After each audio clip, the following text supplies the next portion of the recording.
Good morning. My name is Marla. I am facilitating the meeting today. I am in the New Orleans area. Eracism is the slogan of the group Erace, which was formed in New Orleans in the summer of 1993. We seek ways through person-to-person communication to show that we are committed to treating all human beings with love, respect, empathy, compassion, and humility. Join us. Erace is an organization that does not espouse any political party, and we have no religious affiliation. We believe in the acceptance of all people, and no personal attacks of any kind will be tolerated.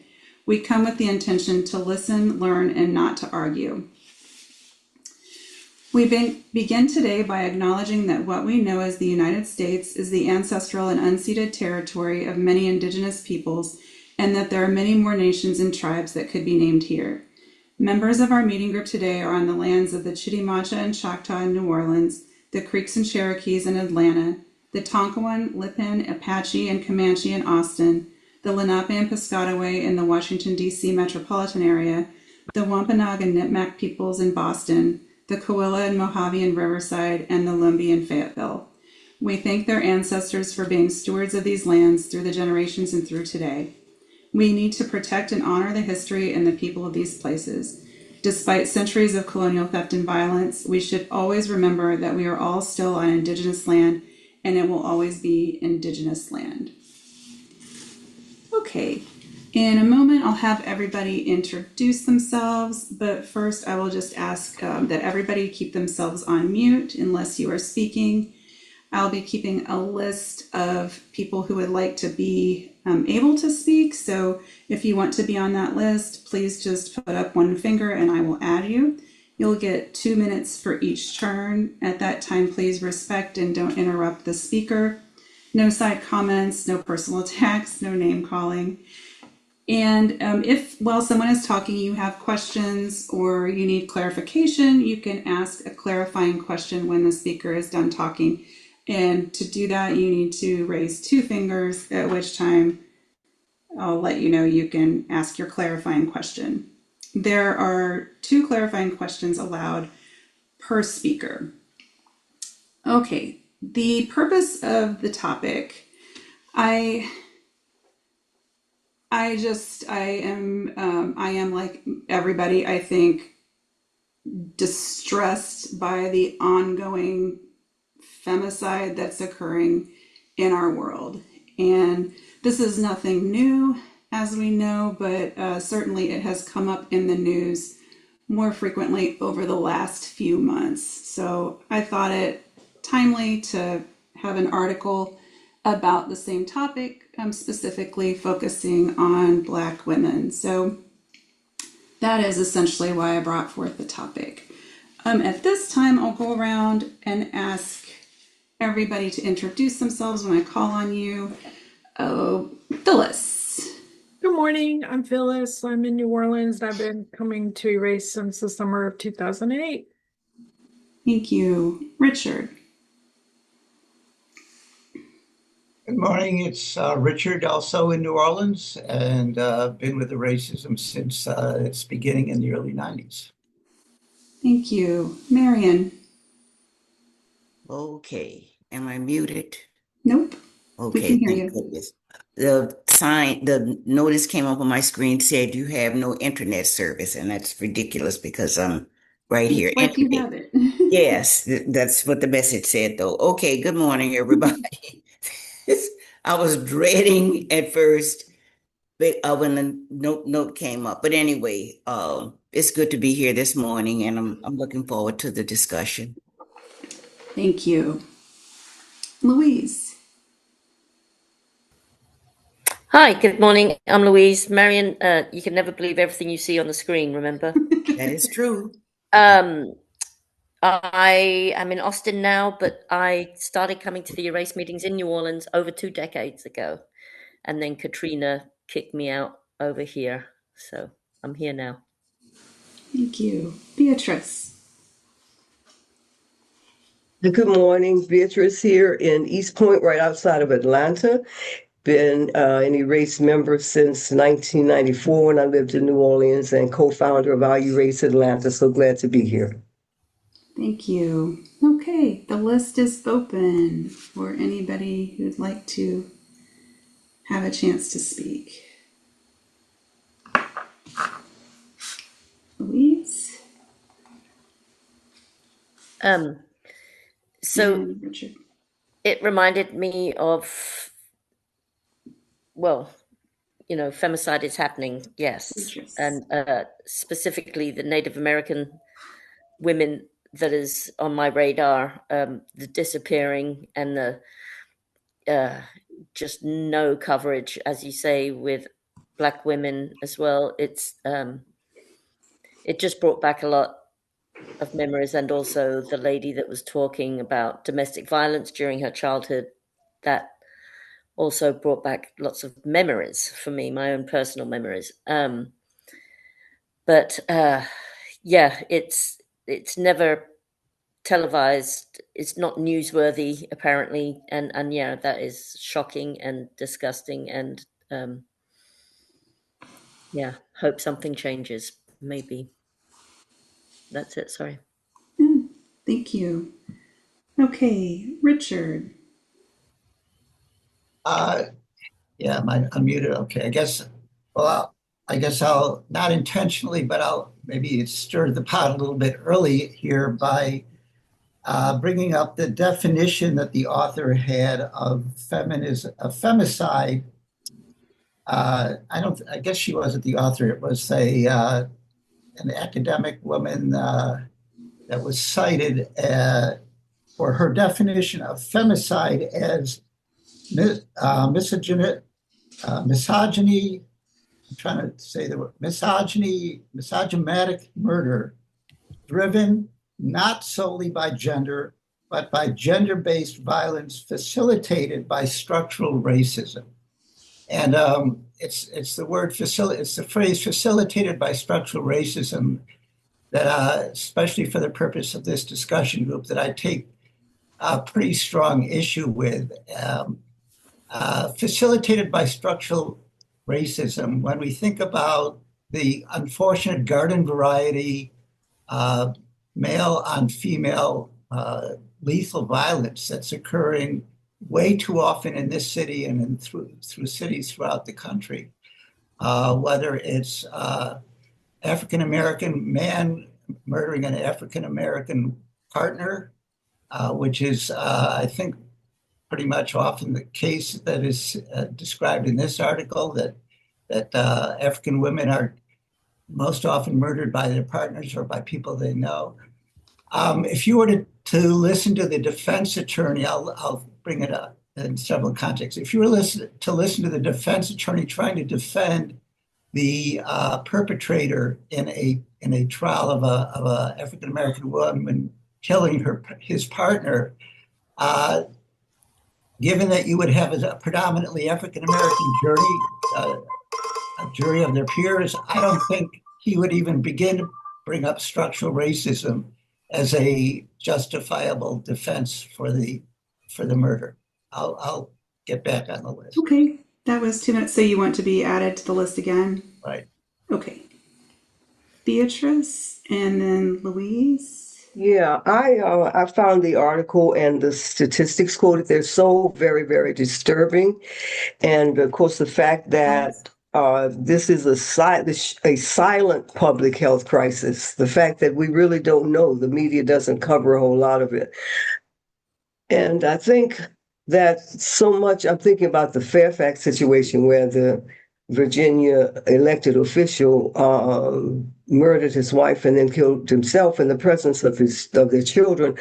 I think that there's so little mental health assistance for people. There's so little available for people who are troubled, and then there are weapons that are end of life weapons. I mean, they say people who are wanting to commit suicide don't succeed if there is not a gun. I mean, usually.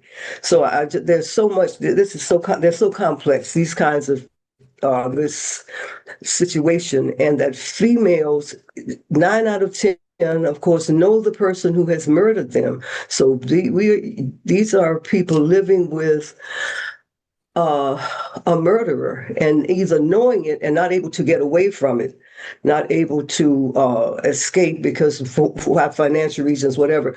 But there's so much that is very disturbing here. But for me, the overwhelming concern is evidently poverty, inability of people to talk about, deal with mental, whatever's going on in your life that you are not able because it's not available, or you don't know, or you're so ill that you cannot get the help you need before you harm yourself or somebody. It's very, very troubling.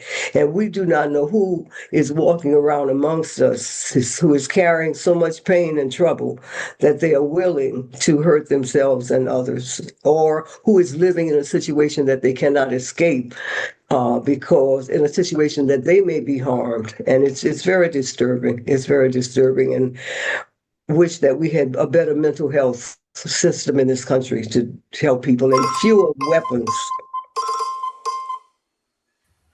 Would you like to get back on the list, Beatrice? Yes? Okay, Louise and then Richard. Actually, it was in response to Richard. He wasn't it Phyllis that was after me? Phyllis is after you. Sorry. Well, Richard said he wanted to get back on the list, so it was kind Oh, of okay. between Phyllis Sorry, and I'm sorry. Richard. I'm wasting my time, aren't I? But I don't have much to say. I just want, in response to Richard saying the definition of femicide, and you said it was, you can't see how it's racial, whatever the wording was. But I think that comes afterwards. I think that comes in, after the death has happened. And it's what we were saying earlier that it's hidden. They don't publicize it. They don't bother going any further with the prosecutions or with the, you know what I mean. So I think that is the underlying racism part of femicide, perhaps. Anyway, that was my 2 pennies worth. Oh no, I actually have something else. I work with emotionally disturbed kids, and we're talking elementary school kids, and myself and the teachers, we often talk about saying when these kids become adults, they because they turn on a flip of something, like the pencil that they wanted is gone, and suddenly we have a room clear, and people are getting punched and kicked and whatever. So yeah, I mean, there is that part of it, which is obviously was from birth. But yes, I do agree with you, Beatrice. Mental issues are huge and unaddressed, and we don't have help. We kick loads of people out of institutions onto the street, hence, terrible homeless and violence and addiction problems. I mean, we really do not look after our people. And yet, how many billions have we spent on this war in the past month? But anyway, we have the money to help all these people. We have the means to help all these people. And Perfect timing. Okay. Phyllis or Richard, you all can kind of decide because it was sort of strange the way that all. Phyllis, go ahead.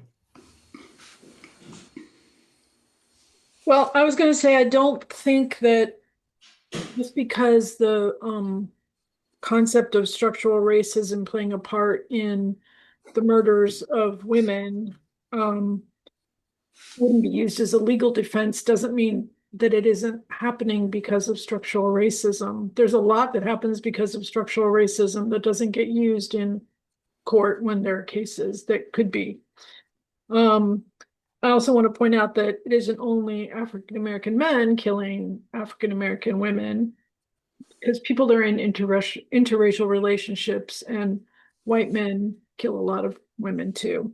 And they could be with a Black partner and kill her.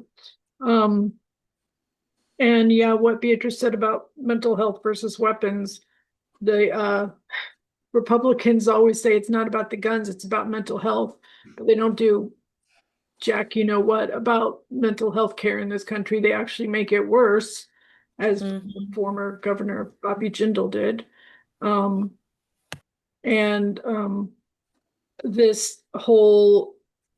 This is not a topic that I think I can approach with a lot of calmness, because it's really enraging and bringing legal points or philosophy, whatever, into it. Kind of just, I don't get it. But I'll probably get on the list later. Okay, thank you. Richard. Well, I guess I can elaborate a little. First, I think that that Beatrice and followed by Louise affirming what I think confirms what I am saying is that the reasons that Beatrice gave are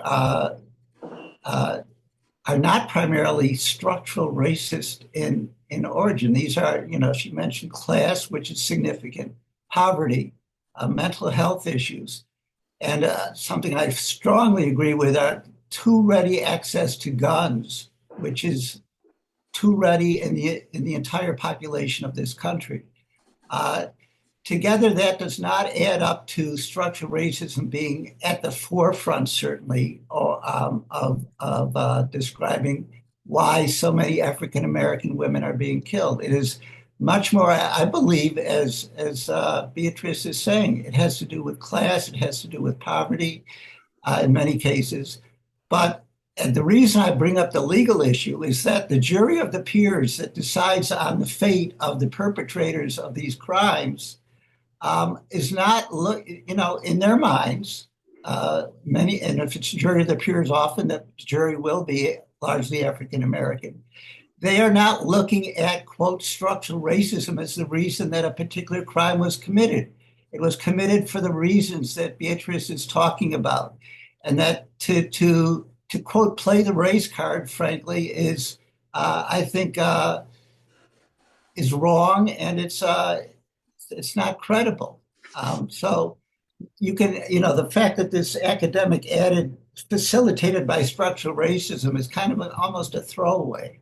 Yes, and the other complementary thing about this, all the African American relationships where you have significant problems in a relationship, Black American men who have been can be adversely affected by racial issues would not think 1 minute of they would not actually commit acts of violence against women because they know it's wrong. So you can't put structural racism at that certainly at the heart of it, or possibly peripherally, but not Would at you the like heart to of get it. back on the list again, Richard? Not at the moment, no. Okay, we have Beatrice and then Louise, and after Louise, the list is open. Yeah, I just want to, for me, the organizing principle of this country is white supremacy. And people are valued based on what, first, in order of importance, white males, their dependents, females, children, and so on. Black women are not valued in this country. The life of a Black woman, just as Louise was referring to Native Americans, the number of Native American indigenous women who just disappear. And I'm not, whether they're looked for or whether it's just that they ran away, whatever the reasons. But I think that race plays a very important part in what this conversation, this article is about. You got Black women dying at 4 times the rate of white women.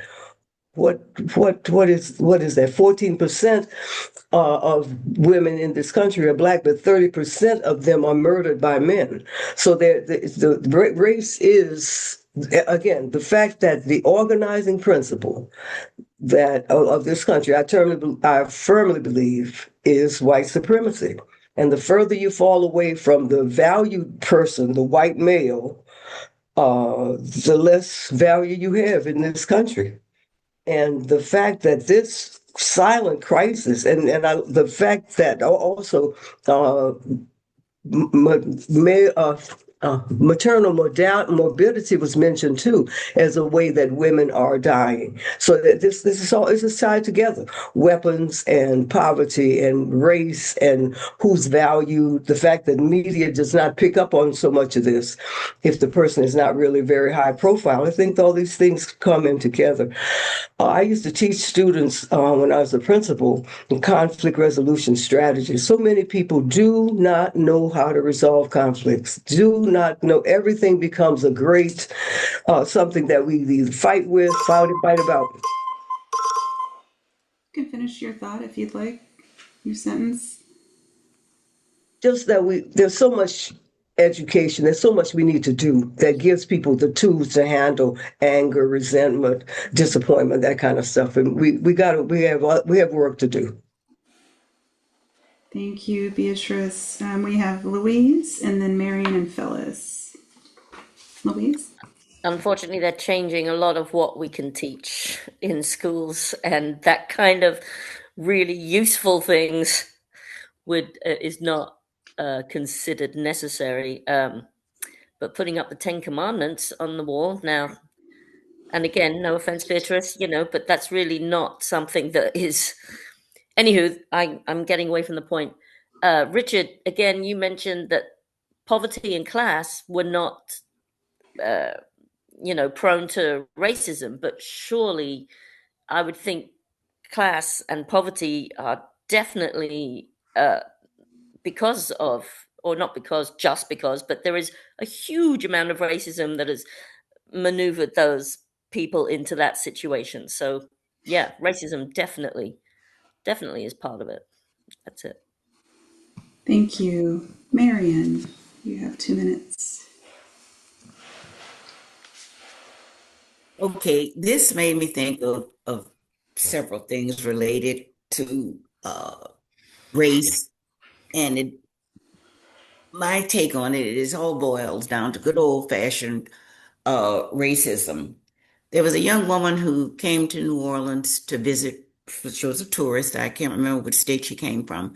She didn't return back to her home state, and her family became worried. They notified the police department, the New Orleans Police Department. Uh, they said they couldn't find the lady. A man who ran a missing persons agency, a white man, came from either Houston or Dallas and put his team on the job. And they found the young woman's body in St. John Bayou. Those of us that live in New Orleans know about St. John Bayou. Another instance, two little Black girls disappeared, little sisters, 7 and 9 years old. The police, New Orleans Police Department said, oh, they ran away.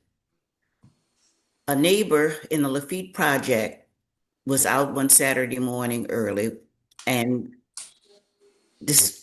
smelled a stench. Lo and behold, there were the two little sisters, 7 and 9 years old, dead under a building in the Lafitte housing project. Remember, I just said the police said the children ran away and the little girls had been dead in the project for they don't know how long. The children had been missing for over 2 weeks. Another incident that goes to what you all have been saying about how people think in this country about race and racism and what matters. A white woman said that she thought the Black Lives Matter group was racist. She said, because white lives matter too. Well, that goes along with that. So I was going to say something else, but the buzzer caught me. But I think you all could understand what I was trying to say. Would you like to get back on the list, Marion? I'll listen to some more comments. Okay. All right, Phyllis is next, and then the list is open. Well, I want to talk about when the news broke about the Shreveport murders of the 8 children and the shooting of the injury of the 2 women. I think 7 of the children were the man's actual children. 1 child was chased down and shot, executed. And the women escaped by jumping out a window. I don't know if they got shot or hurt because of that. Just like I was just imagining being in a situation like that, like what that would feel like as a child, what that would feel like as the women. I think both of them were mothers to the children. One was mother of 7, one was mother of another one. The terror, especially it's coming from somebody that, I mean, maybe you had red flags, maybe you knew this was coming. I think she was going to divorce him. not knew it was coming, but knew that he had the ability to be violent. I'm sure it wasn't the first time. That's terrifying. And multiply that by all the different times this has happened in not just our country, but the world. So there's that.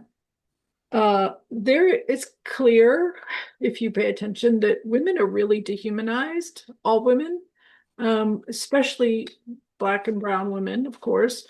If you just look into this Rape Academy online, where in February 62 million men viewed the website, where men were learning how to drug their wives and film themselves raping them while they were drugged.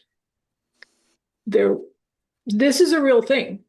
And imagine what it means to a woman to feel like your personhood is so demeaned and disrespected by somebody treating you this way. I'll say one more thing. When I had jury duty last year, probably the thing that kept me from getting chosen from the jury was my awareness and vocalization about structural racism. So trust that if you do say you understand something about that, what happens to men who go to Angola, for instance, they're not going to choose you for a jury. Thanks. Thank you, Phyllis. The list is open. Anybody? Beatrice? Yeah, just really quickly, Luis, and the Ten Commandments. I think we should put the Bill of Rights up. I mean, if you're gonna put something up, come on, let's have some reality. This is not a Christian country. We were not formed based on the Ten Commandments. People don't need to. Anyway, so I didn't want you. You didn't. Don't no apology necessary, child. And I guess just the other thing. I volunteered at my church where we serve unsheltered or homeless people a meal, hot meal twice a week. And people come in, and most people are on 8, and it doesn't take anything to get to 10. And in terms of reacting with people. And somehow I have been given the skill to calm people down. But I will tell you that people face such issues that we couldn't imagine, where the sidewalk is your mattress and the sky is your roof, that there's so much. I've said this earlier, but there's so much we need to do to help people travel through life, and we're not. And it does not get better. I will usually go to someone and say, I understand why you're angry, or I put my arm around them, validate their feelings, and, just bring it down, de-escalate. And thank goodness it always works. But I say all that to say that, can you imagine living in a household, or your home needs to be a safe space, where someone is on the hair trigger. You don't know what you're going to do or say, that you or your children will not be put in physical harm, but you may not have the resources or whatever it takes to leave. So what do you do? All right, thank you, Beatrice. The list is open. If you want to keep talking, Beatrice, you're welcome to get on the list again.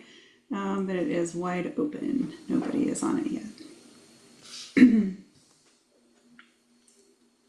Marion. I think I've said this to family members and a couple of friends. Speaking primarily in this country, I think it's too big. Now, it might sound simple, unrelated to this, but I think something that requires a lot of attention and the situation that's contained within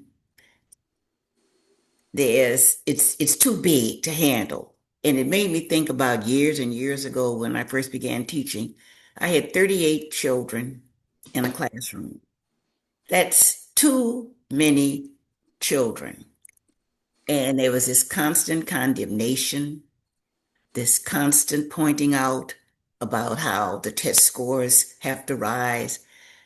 Imagine yourself as a mother with 10 or 11 or 12 children.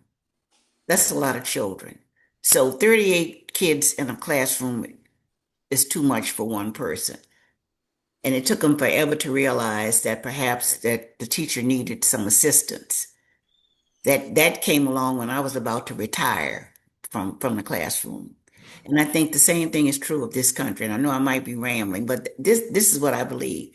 This country, based on its past history, land being taken from people that were already here, the inequality among people that were kidnapped and brought here, and never mind these people who say, well, your own people were responsible for your kidnapping. That was the excuse for slavery. Your own people caused you to be kidnapped and brought to this continent. So uh, it's their fault. So we're overwhelmed by the size, I think, in this nation, and it doesn't allow enough services for people to even find out who's missing or who might be missing, and give these excuses about children running away from home, or the person was never visiting in the city to begin with. So I hope there was some coherence to that, but it's just too many problems to be solved because of the size of certain situations. Thank you, Marion.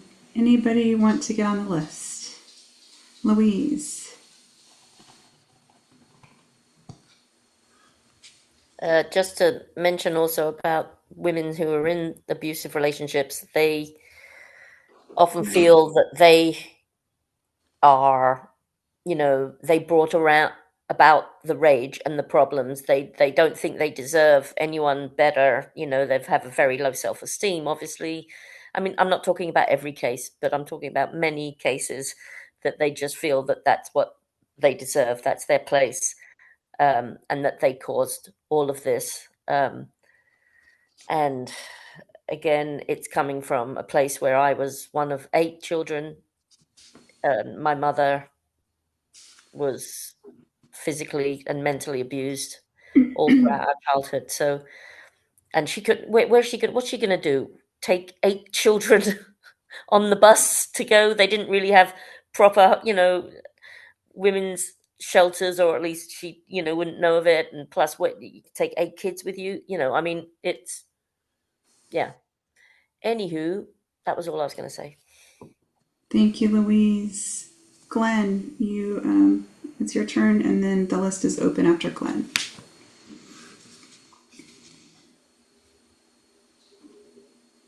Glenn, you're muted if you're speaking. Okay, I just found how to unmute. Okay, I don't think the black woman is in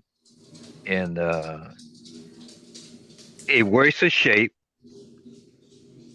Somebody got to mute their phone. 'Cause I'm hearing water and all that. Everybody's phone is muted.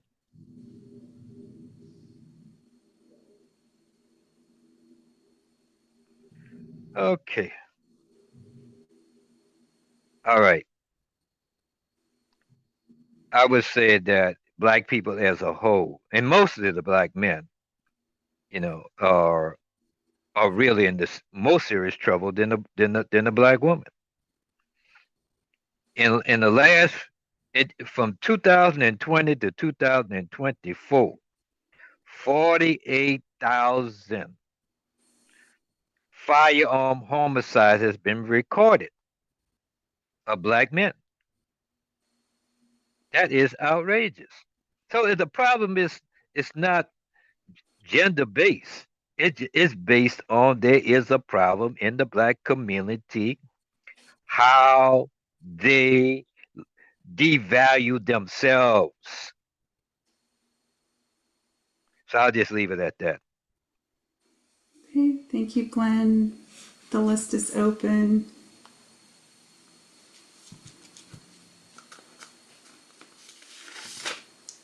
Marion. If I'm repeating myself, please forgive me, but I have to say this again. Until human beings as a whole, because the stupidity of human beings is just an abomination. Until we stop looking at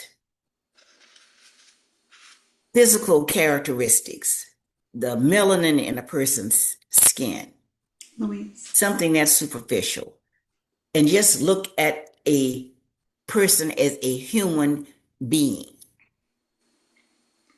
Everyone sitting in this group has two eyes, one nose, one mouth, an ear on either side of your head. We're human beings. And my frustration is when, oh Lord, when are we going to stop just looking at the superficiality of human beings? Not a single one of us sitting in this group looks like a giraffe or a hippopotamus or a donkey. We are all easily identifiable as human, Human, human being, walking on two legs. And until the ignorance or the stupidity of people who cannot see beyond that can be addressed and drummed into their thick skulls that we're all human, and I'm sure everybody sitting here can understand what I'm saying, we're going to continue to have this so-called devaluation of human beings. Just because Marla doesn't look like me or I don't look like Marla doesn't make her less human or me less human. Doesn't make any of us in this group less human, not even because there are two genders in this group having this discussion. So that's where my frustration lies. When, oh Lord, and when are we going to start looking at one another as human beings? Thank you, Marion. Louise, you're next, and the list is open after Louise. Phyllis and Beatrice. Actually, this was a very late onset clarification question for Glenn. You said that the Black population are dehumanizing or devaluing themselves.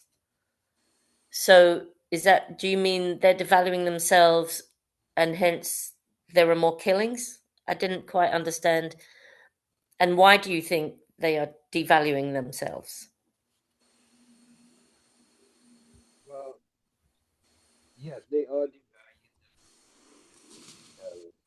We're having Yeah. trouble hearing you, Glenn. Okay. Yes. Yeah, yes, they do devalue themselves and how they see themselves, how they've been psychologically.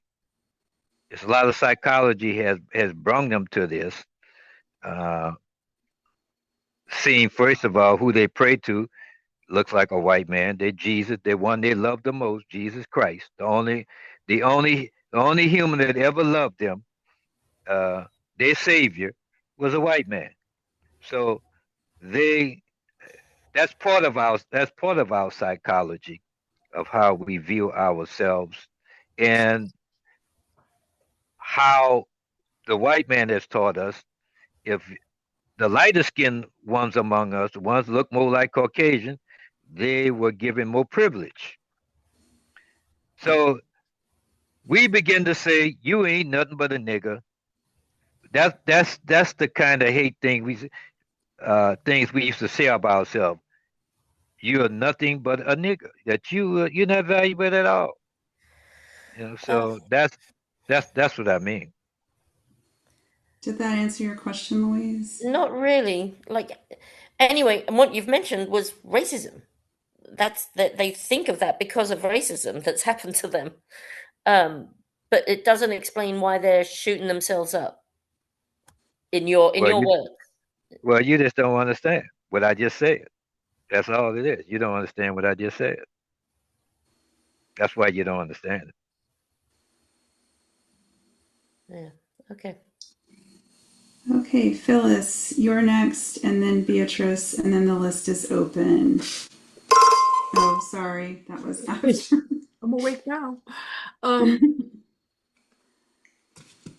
would say that we have to get away from putting things in its own little separate boxes like gender and race and poverty and class, because those things don't exist in vacuums from each other. They're all in the mix together in any situation. That's called intersectionality. Um, Everything about a person affects who they are and what happens to them and what they do. And I think well, first of all, Glenn, not all Black people in this country are Christians. So that's one thing. So they aren't all obviously praising white Jesus. And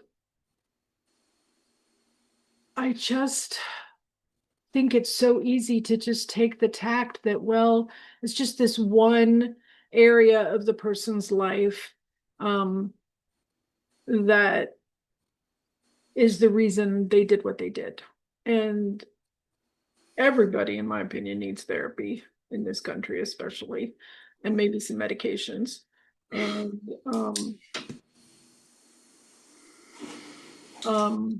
I think we really need to face that, and some changes need to happen. And I also don't think it's very kind if somebody doesn't understand your answer to act like they're idiot. Thank you. Thank you. Glenn, is that to be on the list or is that a clarifying question? On the list. Okay, great. So next we have Beatrice and then we have Glenn. Beatrice. To respond to some earlier comments that Mary made about resources and that the country being large and not having, it's not that we don't have the resources, it's that we don't have the will. We don't have people in positions of power who make decisions for people rather than profit.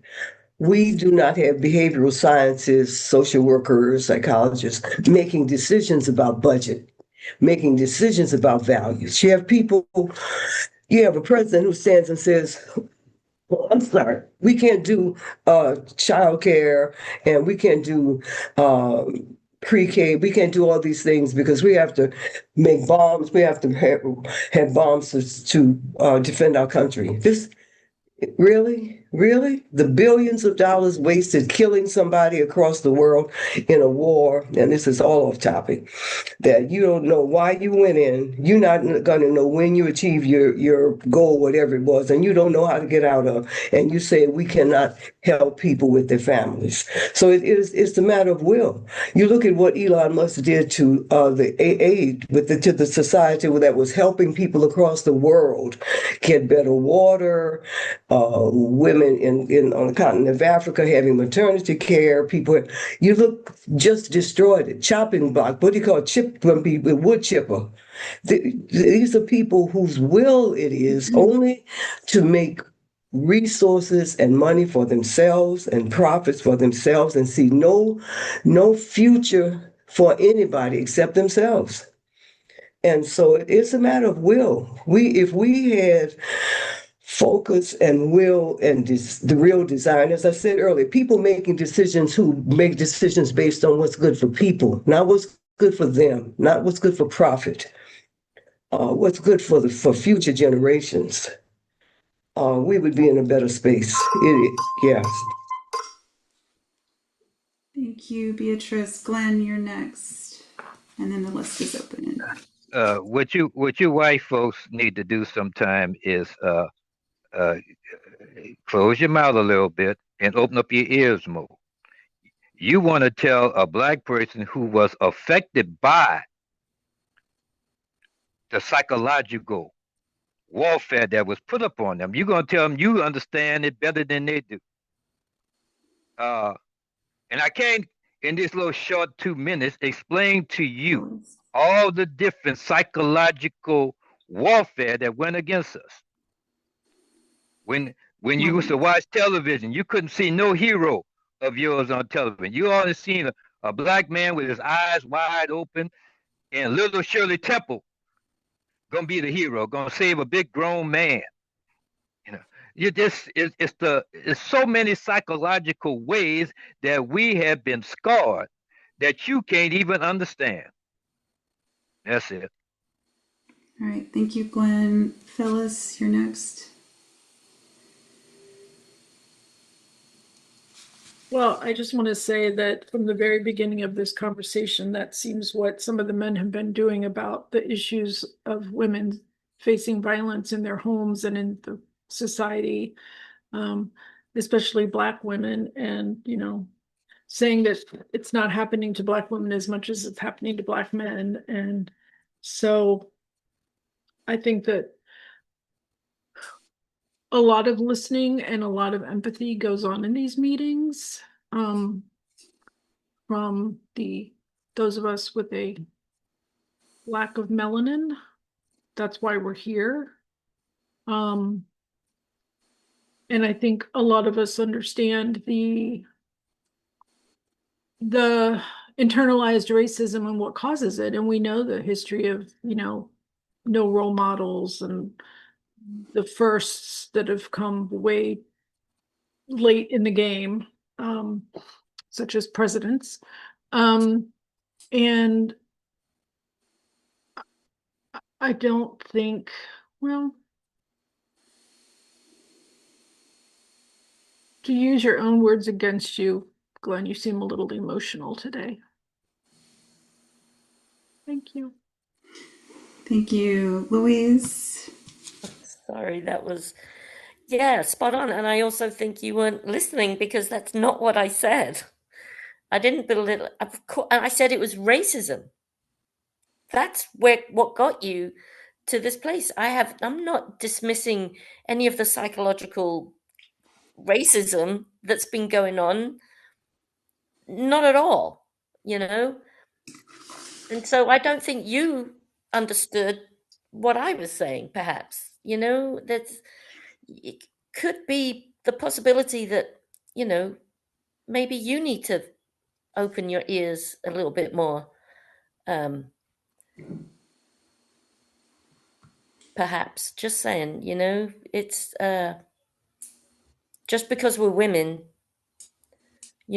we have things to say as well.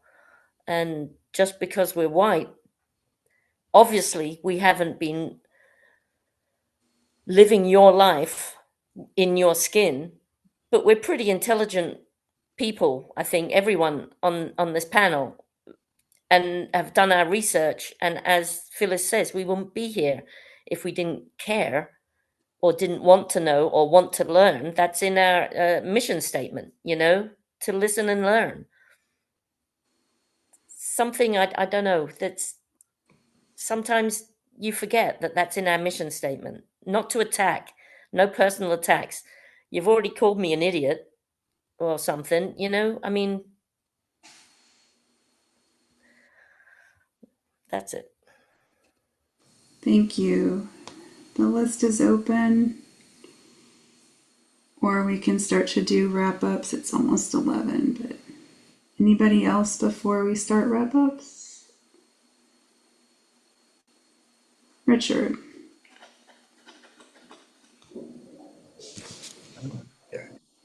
Well,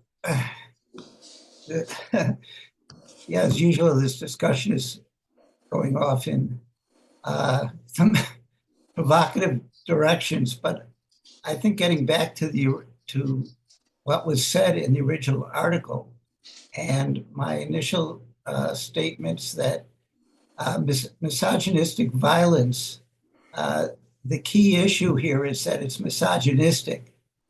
Yes, African American women are being disproportionately killed, but it's still majority of misogynistic violence, according to this article, is still non-African American.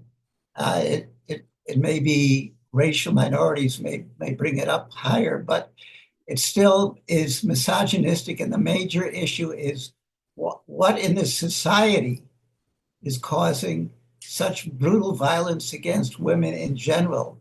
And that I would maintain again that to put structural racism at the center of it is simply there's no evidence of that.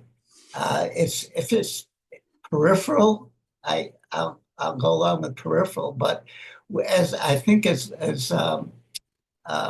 Beatrice said at the beginning, the major causes of this that include class and poverty to some degree. Poverty does not minimize the amount of years behind bars you should get for killing in cold blood your partner. There's no amount of poverty or class discrimination that justifies.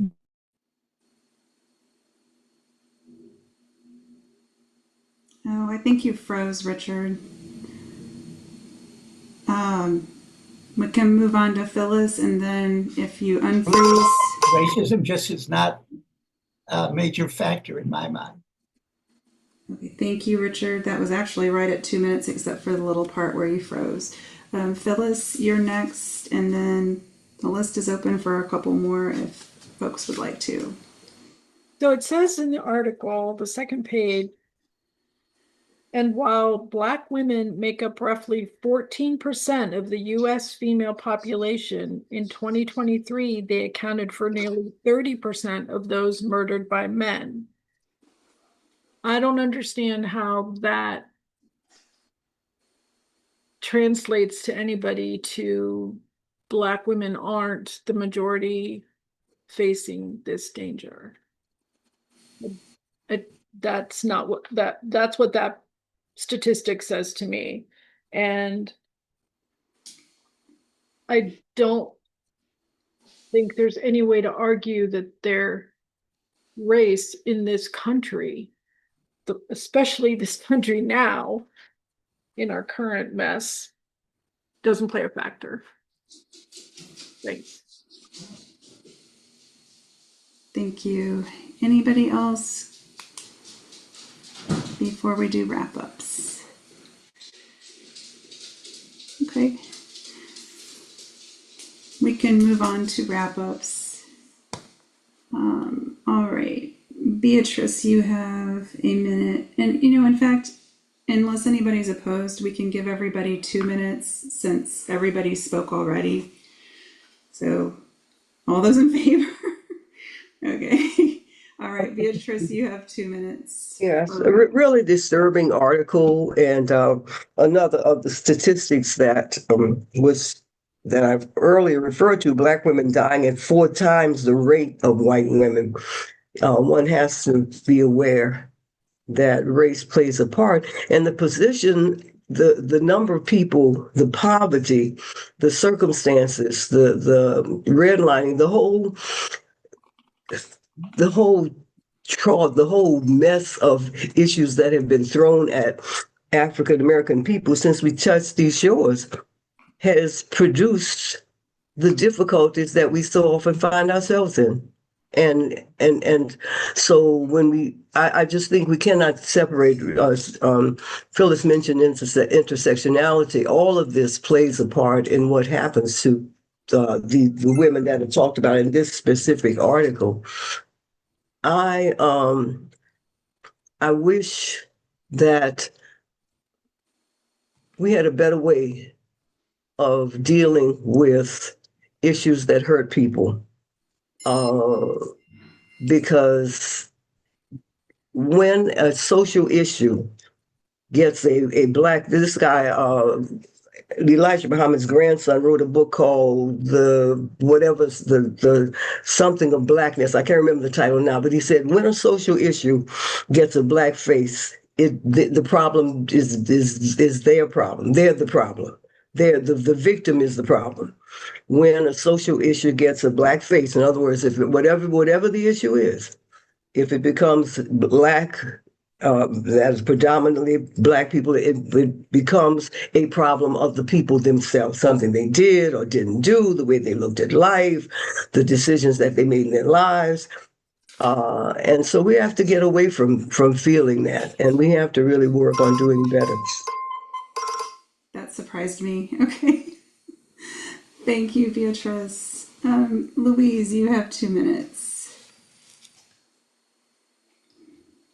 I'm not going to take 2 minutes, I don't think, because I think I've said most of what I wanted to say. But yes, it is a very depressing subject matter, and abuse, racism, sexism has been going on towards women from the beginning of time, really, especially in when relation to the Western world and here in America. So this isn't anything new, and it's very depressing that it's continuing and no one's doing anything about it, really. So yeah, sorry, that's very depressive. I need some of those meds that you were talking about, Phyllis, for everything. I'm finding everything very depressing in the world at the moment, except today. It's beautiful weather here in Austin, and Teresa is in Austin, and hopefully we're going to meet up tomorrow.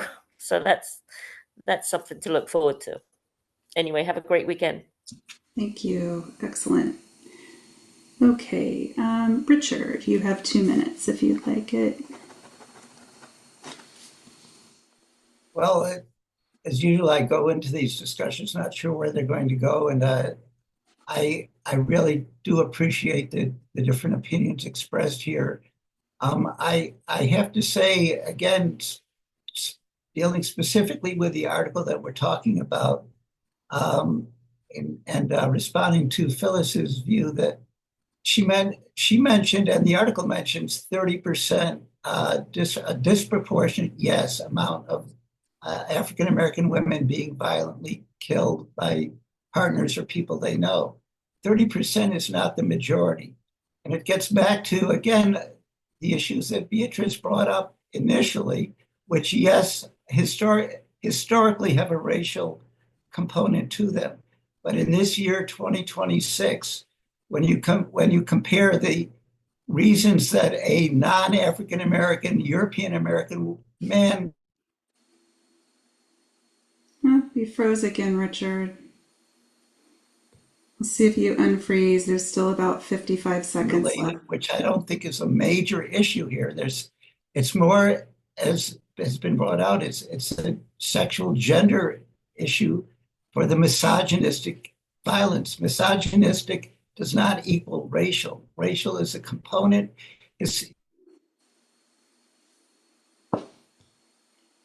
Did he freeze for y'all again? Yes. Richard, you froze again. Sorry, we're at about 24 seconds. Okay. Glenn, you have 2 minutes. Hip hop and rap. If you look at the lyrics, and as too many people have said, there's a misogynistic component to those lyrics that still is blasted out of radios every day, and it is misogynistic, and it certainly isn't promoting the kinds of positive relationships that I think we need to have that would minimize what this article talks about. Okay, thank you. And Glenn, you have 2 minutes. Yeah, some of us still waiting for the white man to come in and deal with our problem. Give some money to the problem. Uh, speak up more. But I remember uh, in a childhood where when that new baby came into the world, the parents did everything to keep that baby on track, teaching him morality, teaching him uh, good social behavior, and they also had a village that took that child into uh, rearing that child, helped to rear that child. Uh, so so when the '60s came in, all those methods went away. So the white man can't give that to you. You have to bring that method back yourself. You are in charge of bringing that method back. That's my point. Okay, thank you. Phyllis, you have 2 minutes if you'd like it. Thanks. I'm scribbling notes. What I want to say. Well, again, I don't understand refuting the statistic by saying it's not the majority. I don't understand. I want to say I'm not waiting on white men to do anything to help anybody because they don't have a good track record for that. Women are, all women are in a lot of men's minds, not all, are seen as property. And a long time ago, I read that book by Steve Harvey. I forget what it was about. It was about male-female relationships, I think. And one thing he said, if a man doesn't have access to the cookie, he doesn't think he has any responsibility. So the man in Shreveport was going to get divorced and lose access to the cookie. I assume you all know what the cookie is. And therefore, he's going to take out his wife and his kids and her sister's kid. So I just, this is something that we should be enraged about. We should be enraged about the Rape Academy website. We should be enraged about every murder of a Black woman in this country and the Native American women, Louise. And the fact that people want to like deflect from it with statistics, and I don't get it. This is very disappointing. Thanks. Oh, Thank you. before we finish, I need to get some facilitators lined up when we're done. Okay, great. We can stay on after. Marion, you have 2 minutes if you would like it. I'd just like to say I appreciate this group and the discussions that we have. And I'm so glad that those of you that are here this morning were able to share your opinions. And I'm just appreciative because I'm thinking 50 or 60 years ago, there would not have been this opportunity. And I'm sure that all over the United States, there are other groups, we may not be hearing about them, but that are having these discussions. And I know based on the time I was a little girl, thinking about some of the experiences I had, I never would have thought in a million years that I'd be on a device called a computer and a method called Zoom to see people who live in other cities and states, besides just being right here in New Orleans, seeing Richard or Phyllis or Marla. And this is such a golden opportunity to have this opportunity to be able to express my concerns and how I feel.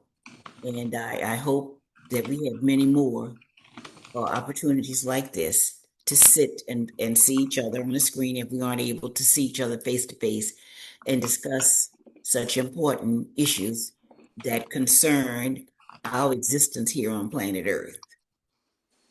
So thanks for this opportunity and thanks for this particular topic. It needed to be discussed again. Thank you. Okay, I just have a couple of things to say or to comment on. Men in the world, when they are told no or when they are rejected, need to really work on the reaction that they have. And yes, it's all men until it's no men at all who are doing these things to women. Whether the women are Black, brown, indigenous, white, it does not matter. Men need to gather their people just like white women need to gather other white women. So it's all men until it's none. I am struggling with folks who contend that structural racism is not, it does not play a role in why Black women in particular are being unalived by men. I think structural racism is how we got here in the first place. And it is it is a factor, as Phyllis pointed out, intersectionality. Multiple things can be true at once. There can be multiple reasons for why something is occurring societally. And I think we need to look at all things and their interconnectedness. And I'm puzzled also why there is such a kind of a very, like, not scathing, but why it's so important for some folks to argue that it couldn't possibly be, or it is not a part of why this is happening. It can be this and that and that and that and that. And I would maintain there are multiple reasons why this is happening to Black women in particular. I will also just say the obvious things, that trauma begets trauma, and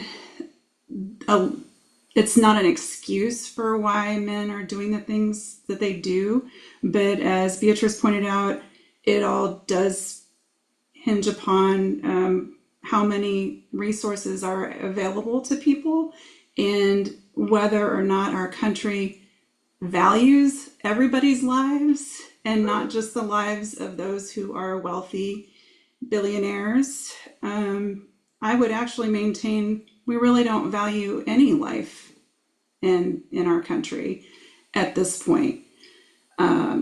White children are massacred in schools, and that doesn't matter.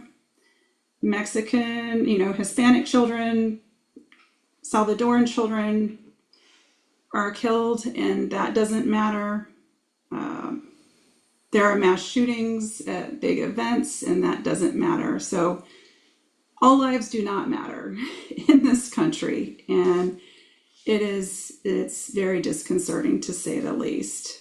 I do think there is perhaps a bit more value placed on people's lives who have money, and I maintain that is, like what the article mentioned, why people like the Fairfaxes made the news, because of wealth and privilege, proximity to wealth and actual wealth. And same thing with the vice mayor. And I think another reason why I brought the article to the group is because of how incredibly horrific it is that when you see people talking about these issues, that they are actually lifting up the men who committed these heinous acts against these women, who unalived these women. But they were they were such a kind person. I don't know what happened. As Phyllis said, it is very difficult to even talk about this without feeling completely enraged, because there is nothing good to be said about Dr. Fairfax, who unalived his wife just because she probably decided that she didn't want to be in a marriage with him anymore. So enough talking about the people who commit these horrible acts, and more upliftment to, sadly, the women who are unalived by them. And hopefully one day we won't have to talk about it in that context. I think that is pretty much everything. I don't think I have anything else. So thank you all once again. Sorry to end on a heavy note, but this was a heavy topic. I have a tendency to pick heavy topics. So thanks again for everybody's contribution. And there go my dogs.